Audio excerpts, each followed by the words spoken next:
Muy bien, hermanos, vamos a compartir el mensaje de la palabra de Dios en esta mañana. El mensaje de hoy es acerca de sacrificios vivos, una entrega total, una entrega sin reservas. Y ahora cuando veamos el pasaje, vamos a ver un poquito más de qué se trata esto de un sacrificio vivo, de una entrega sin reservas. Pero quisiera empezar en esta mañana porque me encantó la canción que cantábamos recién, hermosa canción que habla de la sangre de Cristo. Y es una canción que en todas sus líneas habla acerca de lo que la sangre de Cristo hizo por nosotros. Y esto es algo que tenemos muy claro quienes venimos hace mucho tiempo a la iglesia. Pero se trata de una simbología. Si es la primera vez que venís acá, no tenés ni idea por qué cantamos y por qué hablamos tanto de la sangre de Cristo. Y es importante que entiendas esto, porque es la realidad espiritual que puede cambiar tu vida. En el Antiguo Testamento, la forma en la que Dios cubría los pecados de su pueblo, el pueblo de Israel, era por medio del sacrificio. Entonces ellos sacrificaban animales, el sumo sacerdote una vez al año hacía el sacrificio y la sangre de ese animal que se sacrificaba cubría los pecados del pueblo. Ahora dice el autor de Hebreos, en Hebreos capítulo 9, que una vez que vino Cristo, el Cordero Santo, pensado desde antes de la fundación del mundo por Dios para derramar su sangre, una vez que Cristo viene y muere en esa cruz, que la vas a encontrar en toda iglesia, la sangre que Él derrama en la cruz hace que no sea más necesaria la muerte de animales o el sacrificio de animales para cubrir el pecado. Y esta sangre de Cristo no cubre el pecado, a diferencia de la sangre de los animales, como era en el Antiguo Testamento, sino que quita el pecado. Cristo muere en nuestro lugar. De acuerdo a la ley de Dios, lo que Dios establece es que por cuanto todos hemos pecado, merecemos morir. La paga del pecado es la muerte. El autor de la vida establece eso en su ley. La paga del pecado es la muerte. Por ende, nuestros pecados, todos somos pecadores, nos condenan. Entonces Dios piensa un plan a lo largo de toda la eternidad y manda a su Hijo Jesucristo, que es Dios mismo hecho hombre, vive una vida perfecta y justamente por eso es el sustituto que puede morir en nuestro lugar. Porque al vivir una vida perfecta, Él no merece morir. De acuerdo a la ley de Dios y lo que Él estipula, quienes han pecado merecen morir. Pero Cristo no peca nunca en su vida, entonces Él no merece morir. Y entonces ahí se da el acto de gracia, la sustitución de la que habla la Biblia, el mensaje central de la Biblia. Muere el justo por los injustos, el que nunca cometió pecado por los pecadores. Y es en un acto de fe. Nosotros esto lo entendemos intelectualmente, pero lo aceptamos por la fe.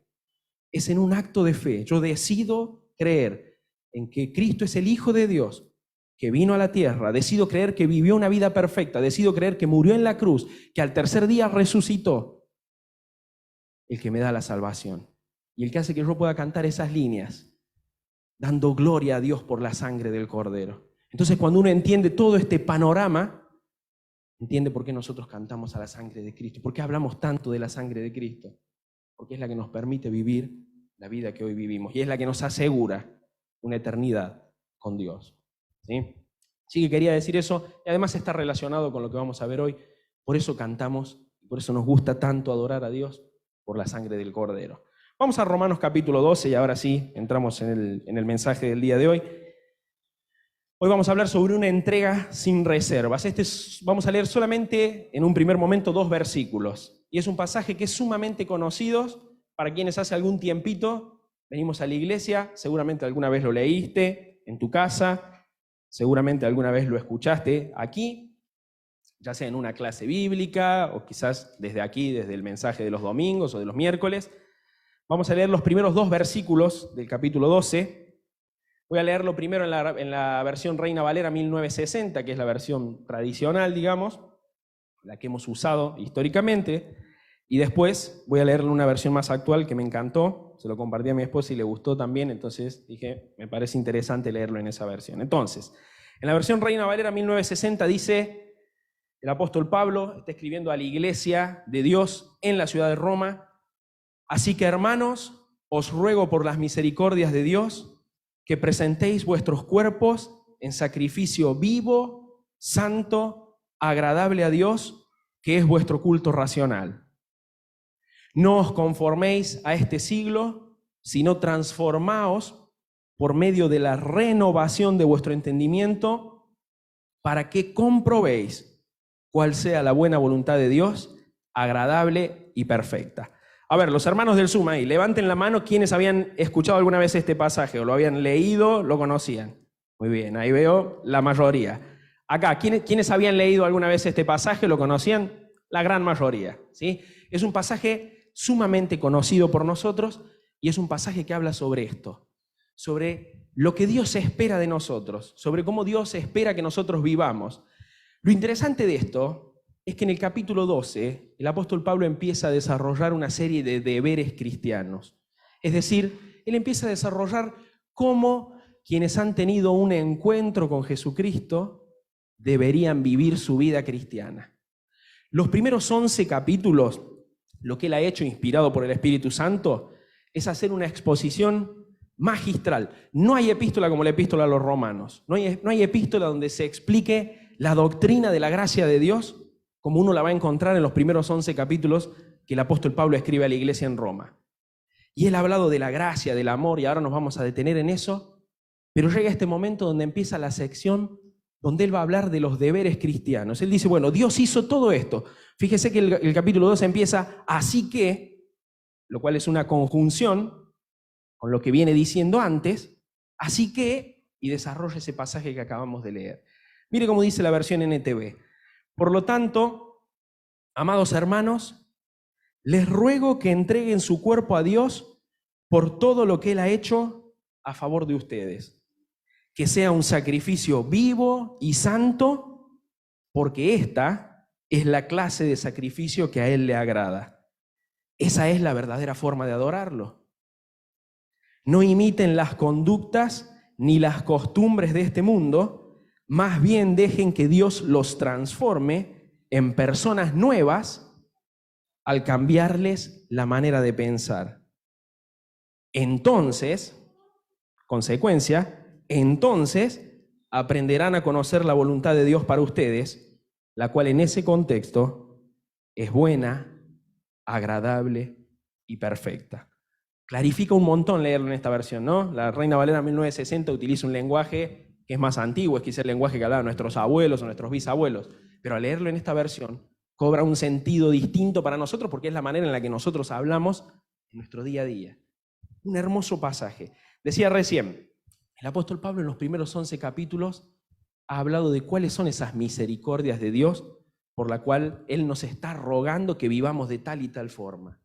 Esas misericordias de Dios implican, por ejemplo, el amor de Dios. En el capítulo 1 de Romanos, en el versículo 7, el apóstol Pablo les dice a quienes les está escribiendo, pero a nosotros consecuentemente, les escribo a todos ustedes, los amados de Dios.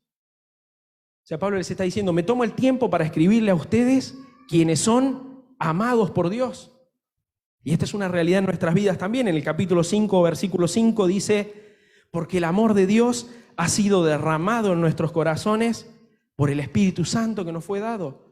No solamente que Dios nos ama, sino que además en esa acción en la que Él nos da el Consolador, el Espíritu Santo, Él ha derramado de su amor en nosotros.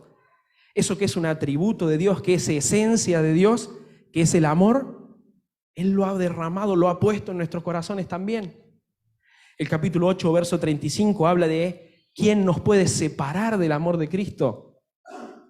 Tribulación, angustia, persecución, hambre, desnudez, peligro o espada. Y después dice el verso 39, nada, absolutamente nada nos puede separar del amor de Cristo. Ni lo alto, ni lo profundo, ni ninguna otra cosa creada. Entonces, cuando Él está hablando de las misericordias de Dios, esas misericordias de Dios implican el gran amor con que Dios nos ama, el gran amor con el que Él nos trata, el gran amor con el que Él nos ha dado todas las herramientas que nos ha dado y que nosotros tenemos para caminar nuestra vida cristiana. Ahora, no solamente esas misericordias implican su amor, sino que también implican su gracia. Cuando hablamos de gracia, sobre todo en términos bíblicos, lo que estamos queriendo decir es que Dios ha decidido darnos algo que no merecemos. Y ha decidido no darnos lo que sí merecemos. Dice el capítulo 5, versículo 2, por medio de quién, hablando de Jesucristo. Estos son todos pasajes de la carta del apóstol Pablo a los romanos. Lo que estamos viendo es qué es lo que Pablo ha desarrollado en los primeros capítulos de la carta. hablando de la gracia, dice, por medio de Cristo, por medio de quien también hemos obtenido entrada por la fe a esta gracia en la cual estamos firmes. Es su gracia la que nos permite estar firmes, es su gracia la que nos permite enfrentar la vida, es su gracia la que nos permite obtener la victoria sobre el pecado en nuestras vidas. Y dice el capítulo 3, verso 24, que hemos sido justificados gratuitamente por su gracia mediante la redención que es en Cristo Jesús. Y este concepto de redención, cuando uno lo estudia a la luz de la palabra de Dios, es fenomenal. Es una cosa impresionante. Yo me acuerdo, lo estudié siendo muy jovencito. Y en mi manera de ver las cosas, me cambió la mente completamente. Cuando hablamos de redención, la figura en la que está pensando el autor, quizás hoy nosotros tenemos una mente del siglo XXI, vivimos en un cierto contexto cultural, y la palabra nos remonta hacia otro lugar a nosotros. Pero yo ahora quiero invitarlos a pensar ¿en qué está pensando el apóstol Pablo cuando utiliza la palabra redención acá?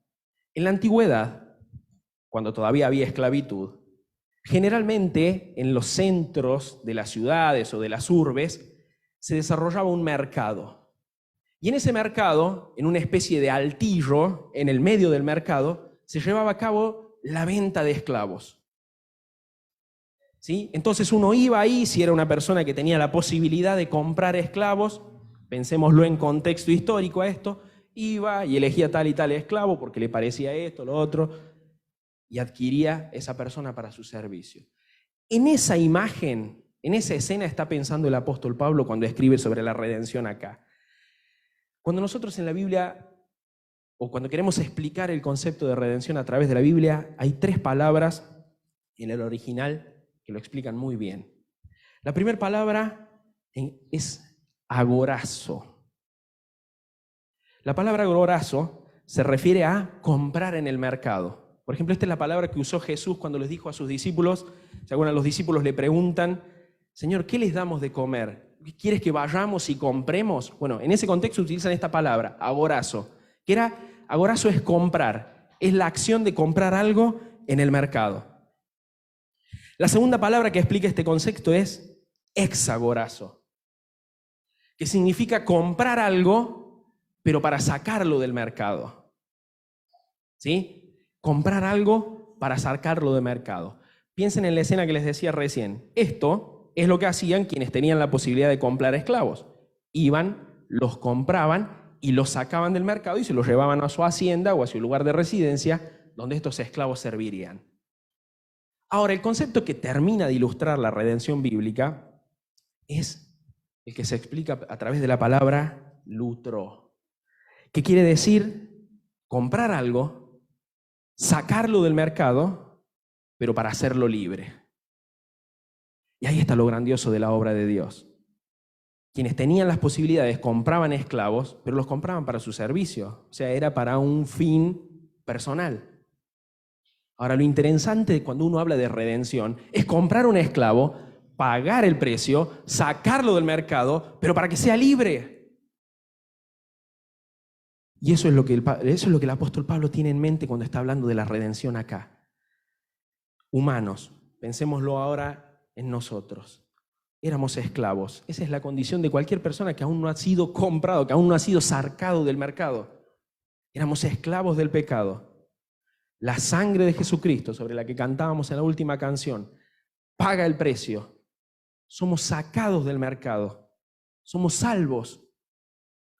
Y esa salvación es una vez y para siempre. Somos sacados del mercado para ser libres. El concepto de redención incluye la compra, el sacarnos del mercado y el darnos la completa libertad. Entonces, teniendo esto en mente, volvamos a leer el versículo. Hemos sido justificados gratuitamente por su gracia, mediante la redención, nos compró, nos sacó del mercado y nos hizo libres, que es en Cristo Jesús. Y para que vean que esto es lo que tiene en mente el apóstol Pablo, fíjense cómo termina la sección anterior, el último versículo del capítulo 11, porque de Él y por Él y para Él son todas las cosas. El apóstol Pablo ha hablado 11 capítulos acerca de lo que es el amor de Dios, la gracia de Dios, la justicia de Dios y cómo Dios ha obrado para con la humanidad. ¿Y cómo termina la sección? Diciendo, porque de Él y por Él y para Él son todas las cosas. Una vez que expone todas estas verdades, las misericordias con las que Dios ha decidido tratarnos, Él va a empezar a desarrollar una serie de cuestiones que son tocantes a nosotros, a cómo debe conducirse el cristiano, o dicho de otra manera, cómo debemos vivir el Evangelio. Él ha explicado desde las bases doctrinales más profundas qué es el Evangelio. Y ahora lo que va a decir es cómo debemos vivir el Evangelio. Así que, hermanos, os ruego por la misericordia de Dios y los 2 versículos que ya leímos. ¿Cómo deberían responder los cristianos en sus vidas diarias a esta maravillosa gracia? Pablo va a presentar una serie de deberes para con Dios en primer lugar, pero también nos va a enseñar cómo debemos conducirnos entre nosotros. ¿Sí? Somos el cuerpo de Cristo, somos una iglesia, pero seguimos siendo humanos. Tenemos errores, tenemos actitudes, nos manejamos de cierta forma, y Él nos va a dar una serie de lecciones sobre cómo debemos conducirnos, siempre inspirado por Dios con la obra del Espíritu Santo. Nos va a enseñar cómo debemos conducirnos respecto de los gobernantes. Saben que los cristianos tenemos deberes con quienes nos gobiernan. Nos va a enseñar cómo debemos conducirnos para con nuestros hermanos más débiles, cómo debemos conducirnos con aquellos quienes están pasando necesidad. Y ahí empieza esta sesión de los deberes cristianos. Y dice el versículo 1, quiero que presentéis vuestros cuerpos en sacrificio vivo, santo, agradable a Dios. Cuando el apóstol Pablo habla de los sacrificios, y acá está relacionado con lo que empezamos diciendo en el mensaje, él está pensando que en la antigüedad, la manera en la que Dios había establecido que los sacrificios debían realizarse y cómo eran que su pueblo obtenía el perdón de parte de Dios, era por medio de sacrificio de animales muertos. ¿Sí? Es decir, había un representante del pueblo que una vez al año entraba al lugar santísimo y ofrecía el sacrificio por los pecados del pueblo.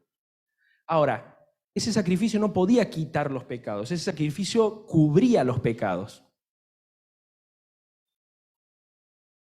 Pero lo que él está diciendo es, Dios ahora no espera que nosotros nos presentemos con sacrificios de animales muertos. Esto ha cambiado desde el momento en el que Jesucristo ha venido a la tierra y ha muerto en la cruz. Esto ha cambiado. Dice Hebreos capítulo 9, versículo 12, que no es por la sangre de machos cabríos ni de becerros como era en la antigüedad, sino que es por su propia sangre, por la sangre de Jesucristo, quien entró una sola vez en el lugar santísimo. No tiene la necesidad de entrar todos los años, quien entró una sola vez. Y que esa vez que ingresó, obtuvo eterna redención. Anóteselo por ahí, eso es Hebreos capítulo 9, versículo 12. Pero ahora quienes estamos en Cristo, el único culto aceptable de adoración, lo que está diciendo Pablo es que consiste en ofrecernos a nosotros mismos a Dios como un sacrificio vivo. Dios ya no quiere sacrificios muertos de animales. Dios quiere sacrificios vivos de personas. Personas que vivan para Él. Lo que Pablo está diciendo es que una reflexión seria acerca de todo lo que Dios ha hecho por nosotros no debería llevarnos menos que a una entrega total.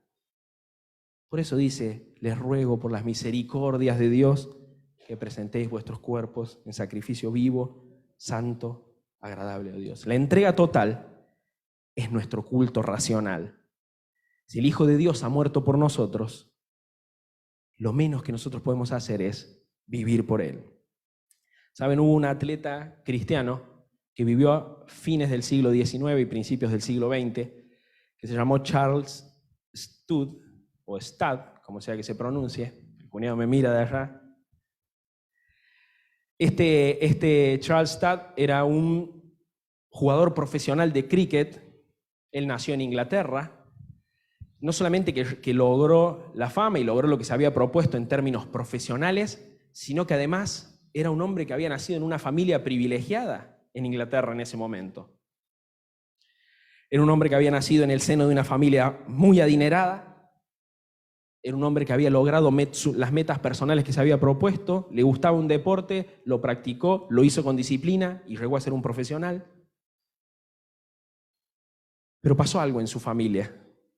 Un día el padre de él decidió ir como familia a una campaña que estaba haciendo Moody. Y algo cambió ese día. La familia se convirtió, aceptó esta verdad acerca de la obra de Jesucristo de la que hablábamos al principio. Y se conoce una frase muy famosa de Stud que dice: si Jesucristo es Dios y murió por mí, entonces ningún sacrificio que yo haga por Él puede ser demasiado grande. Ahora, esto puede sonar como una frase linda si yo solamente lo digo y no hay nada en mi práctica que lo acompañe. Nosotros somos especialistas, yo soy un especialista en eso. Yo muchas veces de la boca para afuera digo cosas que no necesariamente después las esté llevando cabalmente a la práctica en mi vida diaria. Pero ¿saben lo que hizo este Charles Stud? Dejó la vida cómoda y lujosa que tenía en Inglaterra, dejó la mansión donde vivían por ser una familia adinerada, dejó su carrera como un jugador profesional de cricket. Para los que no saben lo que es el cricket, es como una especie de béisbol, una variante de béisbol que se practica mucho en la India, también en Inglaterra y en otros lugares. Dejó todo eso y se fue primero como misionero a la China. Después se fue a África, donde fundó la Misión para el África. Y después formó una compañía misionera internacional que llega hasta nuestros días. Él murió en el año 1930, pero que llega hasta nuestros días, que se llama WEC Internacional, que tiene presencia en todo el mundo. Una de las aplicaciones que más usamos los cristianos en nuestros celulares, la creó la fundación que él pensó y que él soñó, habiendo dejado su vida de lujos y de comodidades y de profesionalismo en Inglaterra.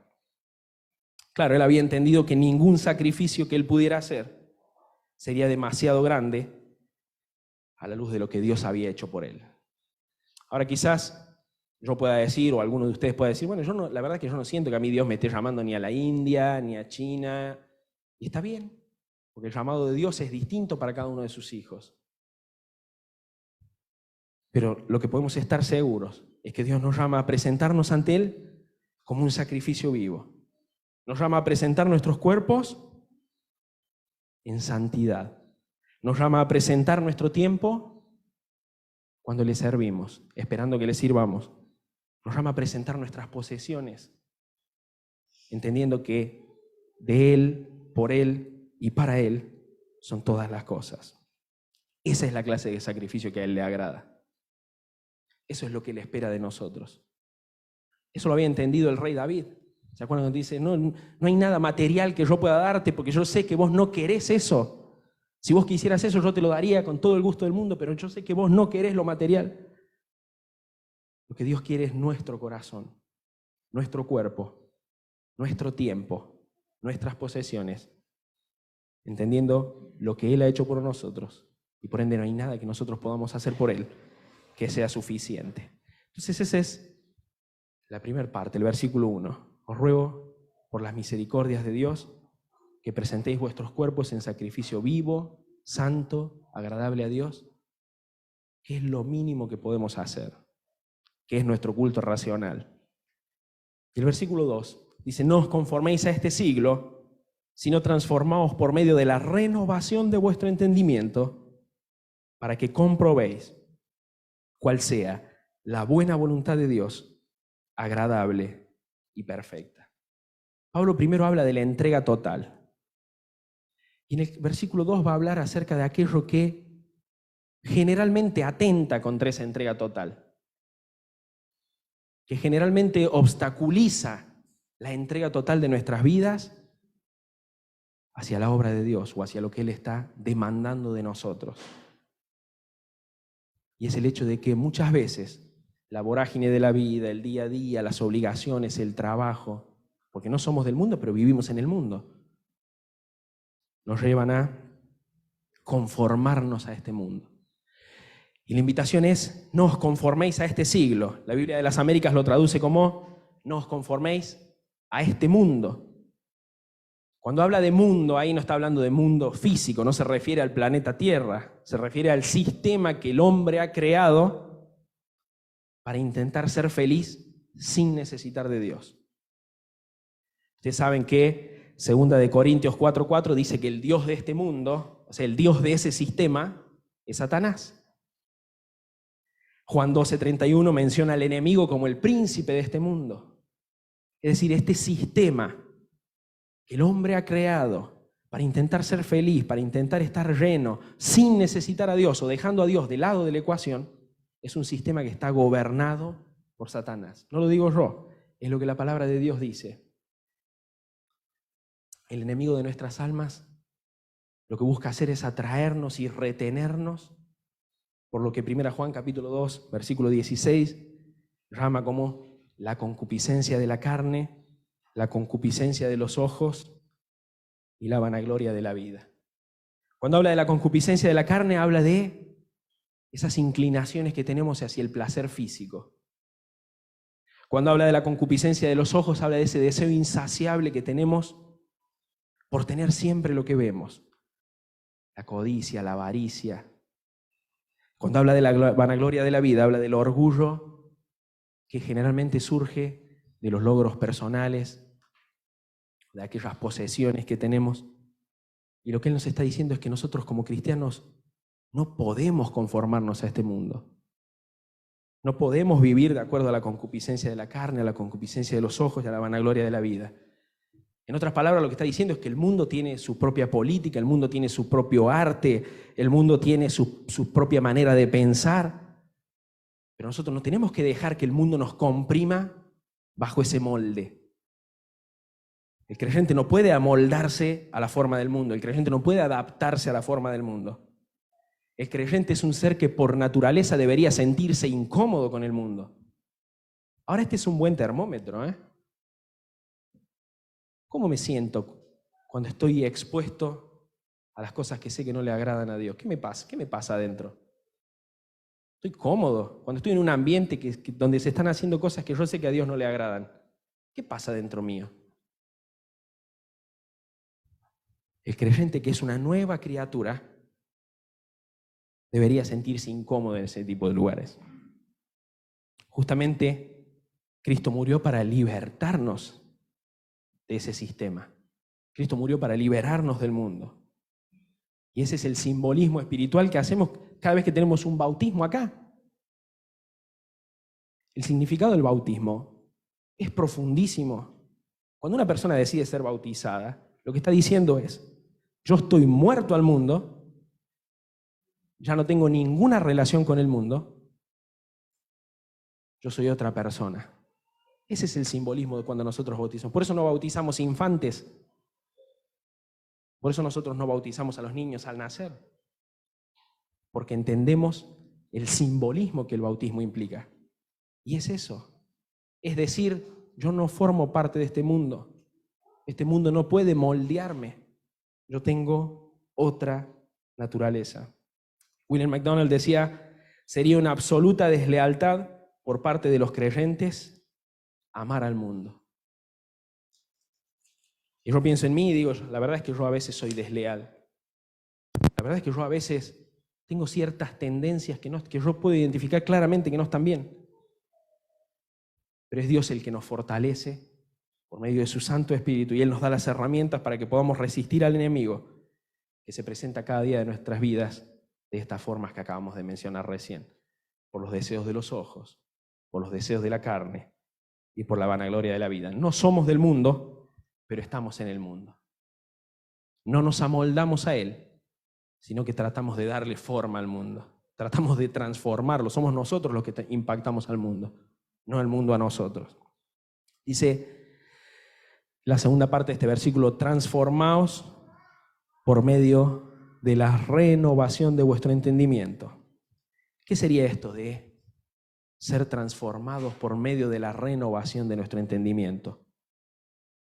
El apóstol Pablo aquí está hablando de un cambio de mente, de un cambio en nuestra manera de pensar. Nos está invitando a pensar como Dios piensa. Nos está invitando a asirnos del carácter de Dios. de buscar tener el mismo carácter que Él, el mismo pensamiento que Él. Ahora, ¿cómo puedo saber yo de qué forma piensa Dios? Mira, hermano, la forma en la que Dios piensa está acá. Ustedes saben que la palabra de Dios dice, el apóstol Pedro, que la Biblia no fue traída por voluntad humana. La Biblia nace en el corazón de Dios. Es Dios mismo quien decide revelarse a la humanidad. Entonces utiliza su Santo Espíritu para inspirar a diferentes hombres en un trayecto de tiempo para que escriban lo que Él quiere que nosotros sepamos de Él. Eso es la palabra de Dios. Entonces, si usted quiere saber cómo piensa Dios, la forma de saber cómo piensa Dios es metiéndose en su palabra. Y acá hay una pregunta que todos tenemos que hacernos. Yo primero, ¿conozco al Dios de la Biblia? Cuando adoro al Dios de la Biblia, ¿tengo la certeza de que conozco al Dios que decide autorrevelarse, que decide revelarse a sí mismo en la palabra de Dios? ¿O quizás es una imagen que yo... Es el Dios que yo me creé, es lo que yo pienso acerca de Él. Armado en mi mente de acuerdo a algunas predicaciones que escuché para allá, cierto bagaje de vida de varios años de ir a la iglesia. Tenemos que estar seguros, hermanos, de que el Dios que adoramos, el Dios en el cual creemos, aquel en el que decidimos confiar nuestro día a día y nuestra vida misma, la vida de nuestros hijos, todas las decisiones que tomamos, sea el Dios que decida autorrevelarse acá. Y esa es una pregunta que todos debemos hacernos todos los días. ¿Cuánto he crecido en el conocimiento de Dios? ¿Qué aspecto nuevo de su carácter conozco hoy? Hace tanto tiempo que estoy en la iglesia, hace tanto tiempo que soy un hijo de Dios.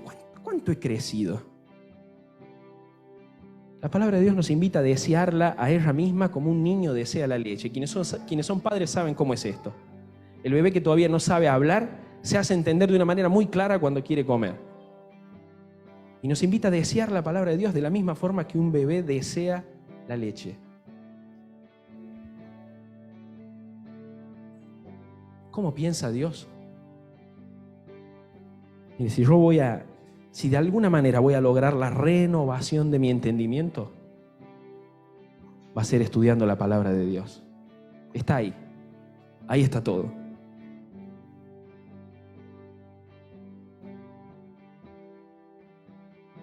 Todo lo que Dios es, su pensamiento, su carácter, Él lo ha revelado acá, en la palabra suya.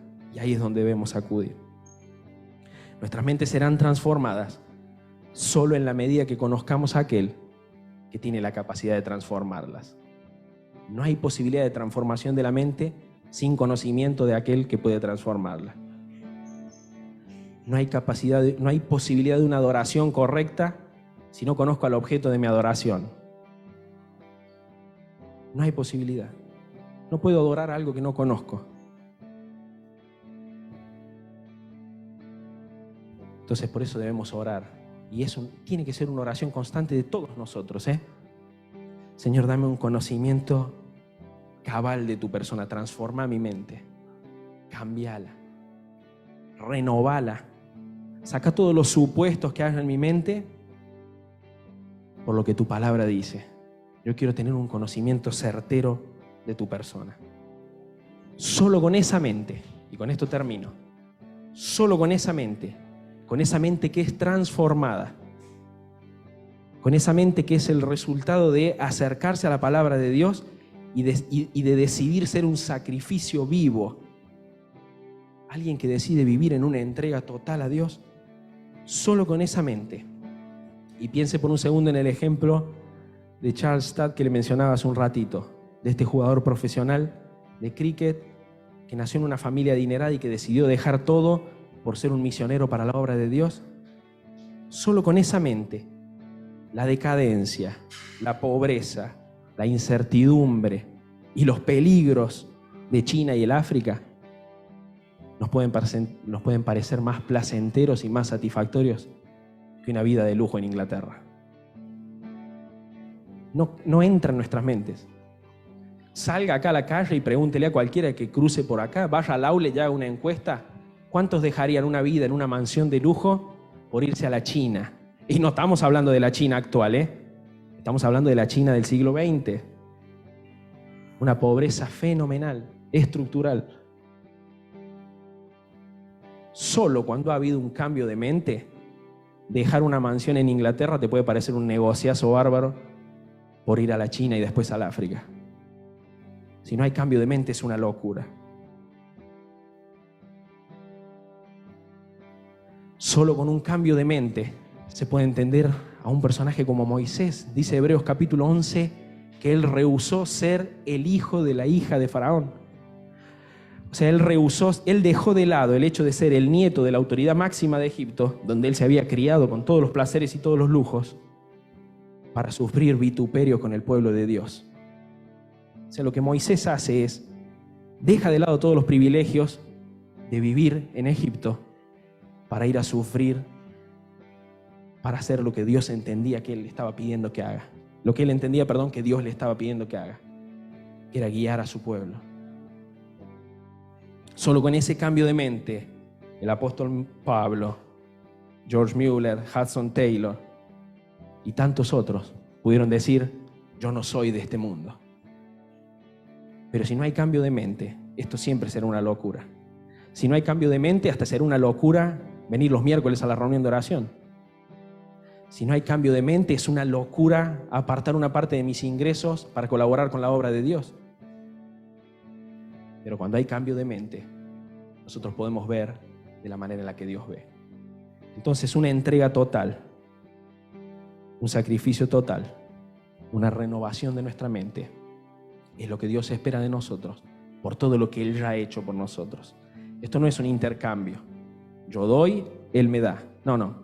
Él ya su parte ya la hizo. Ahora nos toca a nosotros.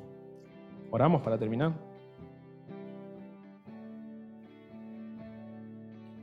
Señor, te damos gracias por tu palabra. Gracias, Señor, por lo que nos enseñas. Señor, ayúdanos, fortalecenos, capacitanos por medio de la obra de tu Santo Espíritu en nuestras vidas. De manera tal, Señor, que podamos ir transformando nuestra mente. Iluminanos, Señor, en el estudio de tu palabra. Hablanos cada día de nuestras vidas, Señor. Danos fuerzas para acercarnos a ti, para permitirte de esta forma ir haciendo una obra en nuestros corazones, Señor. Ir transformando, ir renovando nuestra mente para que podamos comprobar cuál sea tu voluntad, la cual es buena, agradable y perfecta, Señor. Señor, gracias por el ejemplo de tantos hombres y tantas mujeres, Señor, que decidieron hacer una entrega total, Señor, que decidieron vivir para ti, que entendieron, Señor, que en este mundo éramos extranjeros, peregrinos, y que no hay nada más satisfactorio, Señor, no hay nada que nos llene más que vivir cada día de nuestras vidas pensando de qué manera podemos servirte, Señor. Padre, es una obra en cada uno de nuestros corazones para de esa manera transformar cada una de las familias de Avellaneda Norte, transformando cada una de las familias, transformar esta iglesia, Señor. Que podamos agradarte, Señor, que podamos caminar de acuerdo a lo que tú nos demandas en cada momento, Señor. Bendice esta reunión, Señor. Gracias por la oportunidad de volver a reunirnos una vez más. Dejamos esta semana que comienza en tus manos, Señor. Agradecidos porque siempre eres bueno con nosotros. Todo esto te lo pedimos en el nombre de Cristo Jesús. Amén.